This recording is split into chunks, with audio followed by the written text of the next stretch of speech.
Magandang araw mga kaibigan. Bigyan natin ng reaction, opinion itong post ni Gilbert Gargar Vergara.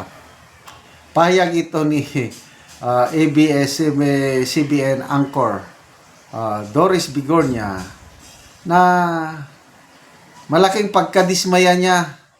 Stress na siya kay BP Sara.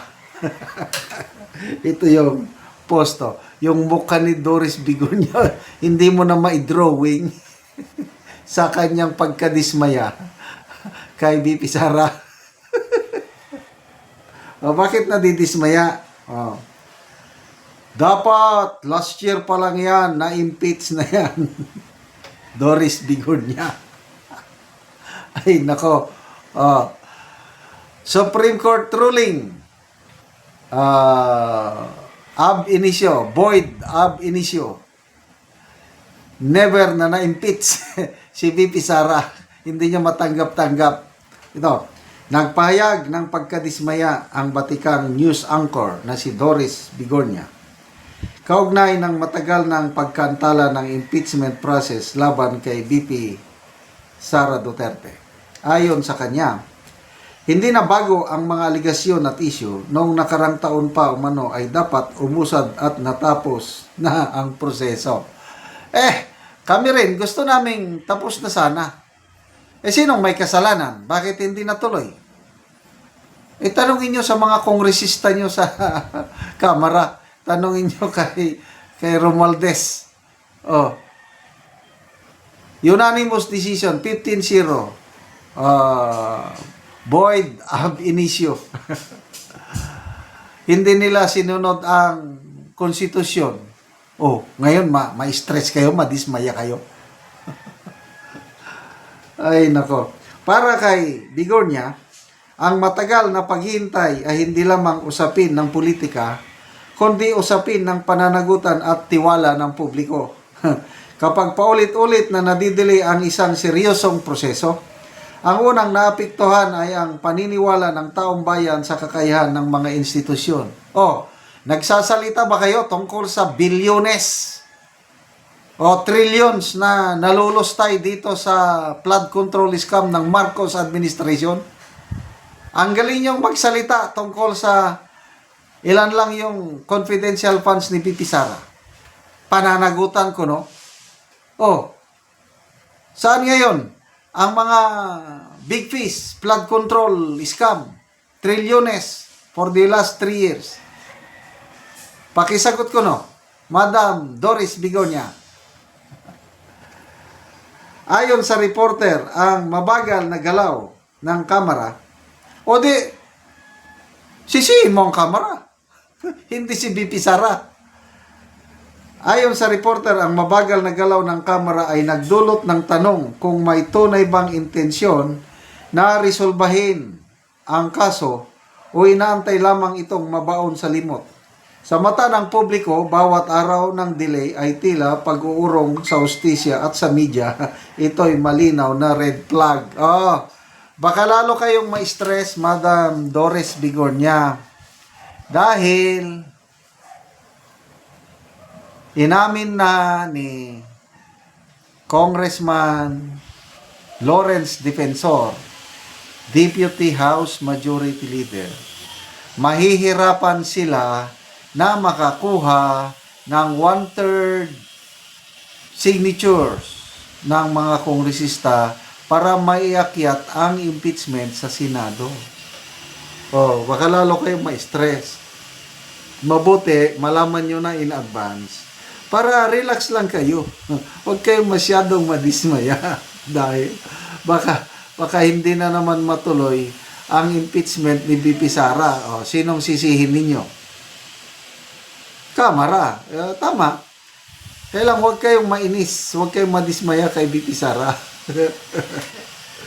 Ay, nako. Ito. People who reacted. 7,200 nag-react. 5,400 ang tumatawa.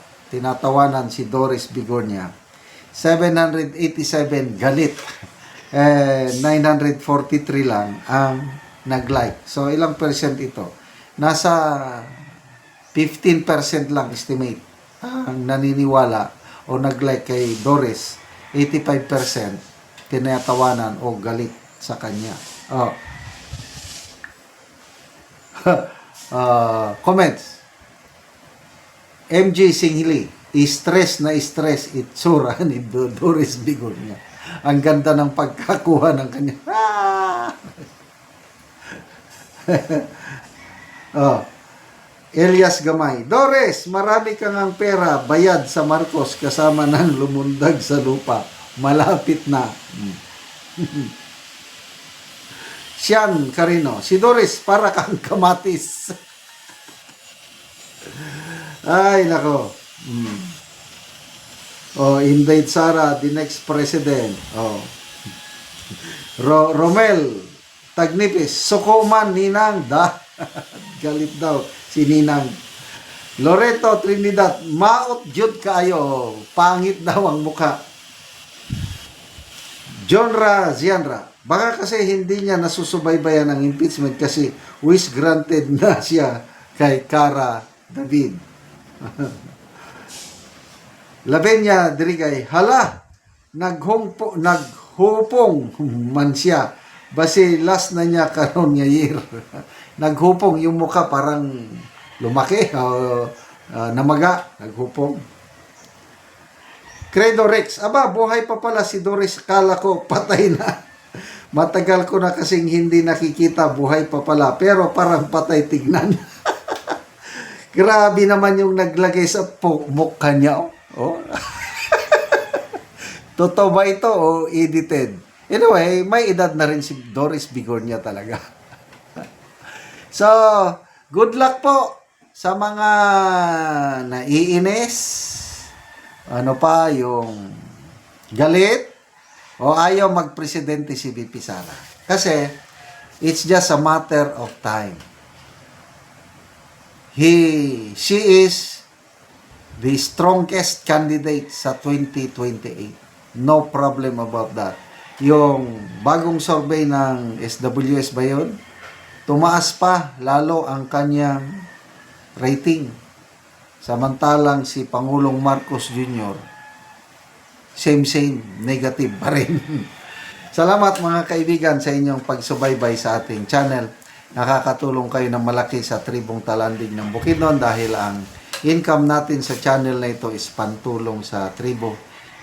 Namimigay tayo ngayon ng libreng yero at pako para makapagpatayo sila ng mas magandang o mas maayos na tirahan. Panoorin nyo ang video na ito.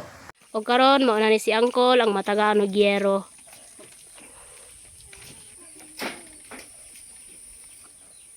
O so mo ni ang balay ni Angkol nga kuan lang, kawayan lang tanan, kawayan.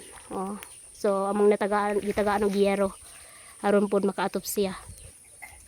So mo ni ilang kahintang nga kawayan lang ang ilang atop.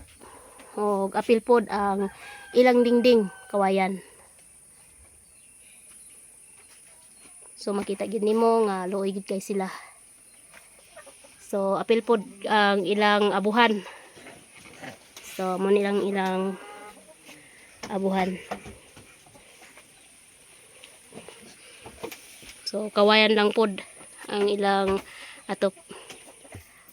Og karon ko ang sa imong masulti nga natagaan kag yero nga nasurvey gid namo ang imong balay. Salamat sa Ginoo nga natagaan kog supply sa kuan.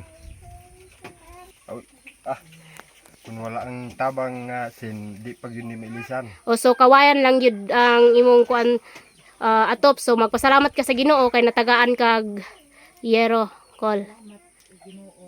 Pila na imong edad, Kol? Si Angkol 51 daw iyang edad. So na kay anak, Kol? Pila, Kol, imong anak? Duha. So si Angkol na anak duha.